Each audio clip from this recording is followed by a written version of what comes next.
हम सभी ने जिंदगी में कभी ना कभी तो झूठ बोला ही होगा, पर जरा सोचो एक ऐसी दुनिया के बारे में जहाँ किसी को झूठ बोलना आता ही ना हो। कुछ ऐसा ही होता है हमारी आज की कहानी में। कहानी की शुरुआत एक ऐसी ही दुनिया से होती है जहाँ एक भिखारी से लेकर देश के नेता तक सभी सिर्फ सच ही बोलते थे, क्योंकि किसी को झूठ बोलना आता ही नहीं। और इसी दुनिया में मार्क नाम का एक इंसान, जिसने जिंदगी में कुछ खास उखाड़ा नहीं था, आज अपनी किस्मत आजमाने के लिए एना नाम की एक खूबसूरत लड़की के साथ डेट पर जा रहा था। मार्क को देखकर एना कुछ खास खुश नहीं थी, क्योंकि वो समय से पहले पहुंच गया था, तो उसने उसे इंतजार करने को कहा। मार्क ने उसे साफ सीधी तौर पर बताया कि वो उसे किसी महंगे रेस्टोरेंट में नहीं ले जा सकता, क्योंकि शायद उसका बॉस अगले हफ्ते उसे नौकरी से निकालने वाला है। एना ने भी इसके जवाब में कहा कि मार्क उसे कुछ खास पसंद नहीं आया, और जले पर नमक छिड़कने के लिए वेटर ने तो एना को मार्क की बेटी की उम्र का बता दिया। रेस्टोरेंट में एना को उसकी माँ का फोन आया, जिसने उससे पूछा, हाँ बेटा, तो कैसा लगा लड़का तुम्हें?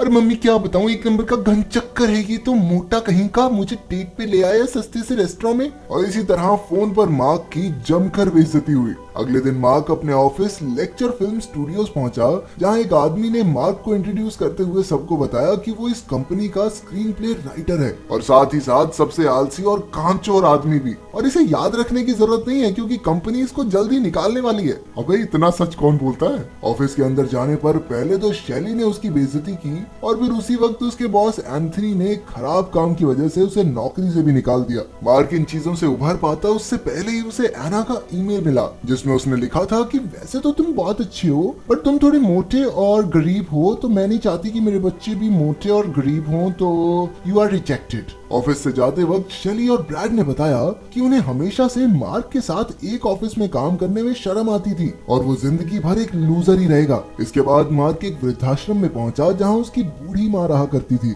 उसने अपनी माँ को अपनी नौकरी के बारे में बताते हुए कहा कि उनका पूरा परिवार ही लूजर्स से भरा पड़ा है। उसे जब मार्क के घर उसका लैंडलॉर्ड किराया लेने पहुंचा, तो उसने वही अपनी दुख भरी कहानी सुनानी शुरू कर दी, जिससे परेशान होकर लैंडलॉर्ड ने कहा, देख भाई, एक दिन का टाइम दे रहा हूँ, घर खाली करके निकल जाए यहाँ से, फालतू बकवास में। इसके बाद मार्क अपना अकाउंट बंद कराकर अपने सारे पैसे निकालने बैंक पहुंचा, जहाँ कैशियर ने उसे बताया कि वो उसका अकाउंट बंद नहीं कर सकते, क्योंकि उनका सिस्टम अभी काम नहीं कर रहा। सिस्टम काम नहीं कर रहा? एसबीआई में खाता है क्या इसका? लेकिन कैशियर ने कहा कि फिलहाल वो उसे कैश दे सकते हैं। जब कैशियर ने पूछा कि हाँ भाई, कितने पैसे हैं तेरे अकाउंट में, कितने चाहिए बता, तो मार्क ने जिंदगी में पहली बार झूठ बोलते हुए बताया कि उसके अकाउंट में $800 पड़े थे। उसे बहुत डर लग रहा था, और तभी सिस्टम दोबारा से चलने लगा। कैशियर ने जब चेक किया तो उसके अकाउंट में सिर्फ $300 ही थे, लेकिन क्योंकि इस दुनिया में कोई झूठ बोल ही नहीं सकता, तो कैशियर ने मार्क की बात पर विश्वास करके उसे $800 दे दिए, और सोचने लगा कि शायद सिस्टम में ही कोई खराबी होगी।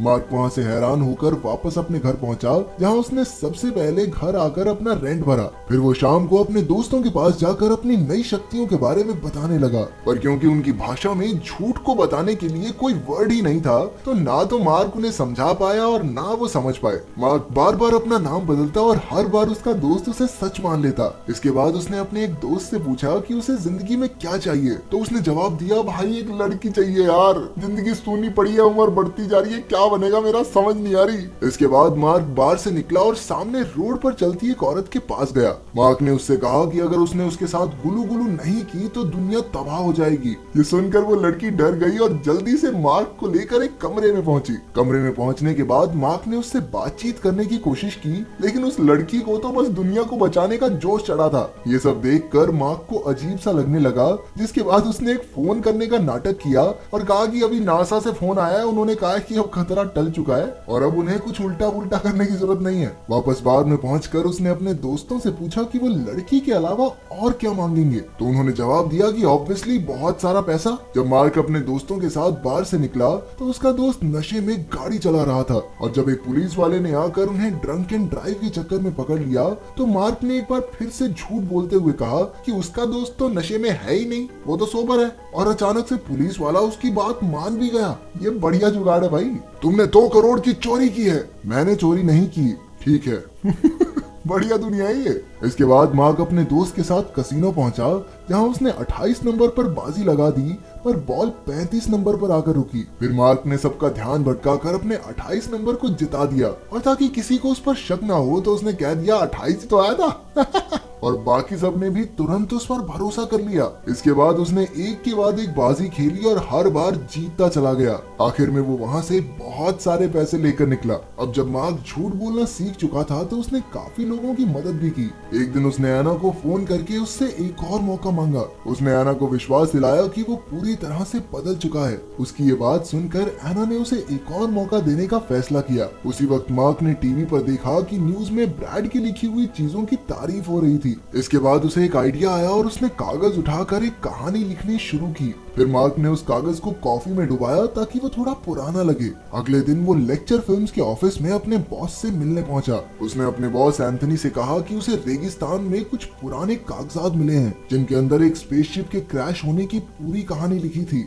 ये सुनकर एंथनी ने दफ्तर में काम करने वाले सभी लोगों को बुलाया और मार्क की बात को ध्यान से सुनने को कहा। मार्क ने उन्हें बताया कि 14वीं सदी में धरती को एलियंस ने बचाया था और बाद में उनके राजा ने सभी इंसानों की याददाश्त मिटा दी थी। और इस सदियों पुराने कागज के मुताबिक 700 साल के बाद मार्क नाम का एक महान आदमी लोगों तक ये कहानी पहुंचाएगा। और आखिरी लाइन में ये भी लिखा है कि लेक्चर फिल्म्स इस कहानी के ऊपर एक बहुत ही बड़ी फिल्म बनाएगी जिसके बाद मार्क बहुत अमीर और मशहूर हो जाएगा। ये सुनते ही सबने उसके ऊपर विश्वास कर लिया और तालियां मारने लगे। एंथनी ने मार्क को तुरंत इस फिल्म पर काम शुरू करने को कहा। अगले दिन मार्क एना को एक महंगे रेस्टोरेंट में लेकर गया जहां एना ने मार्क को उसकी कामयाबी के लिए बधाई दी और उसके परिवार के बारे में पूछा, जिस पर मार्क ने बताया कि उसका बाप शराबी था और उसकी माँ एक नर्सिंग होम में रहती है, लेकिन अब वो अपनी माँ को वहाँ से निकाल कर एक अच्छे घर में रखेगा। इसके बाद मार्क ने एना से शादी के बारे में पूछा, जिसके जवाब में एना बोली, देखो तुम सक्सेसफुल और पैसे वाले तो हो, लेकिन मैं नहीं चाहती कि मेरे बच्चे तुम्हारी तरह मोटे और गंदे दिखें। बात खत्म।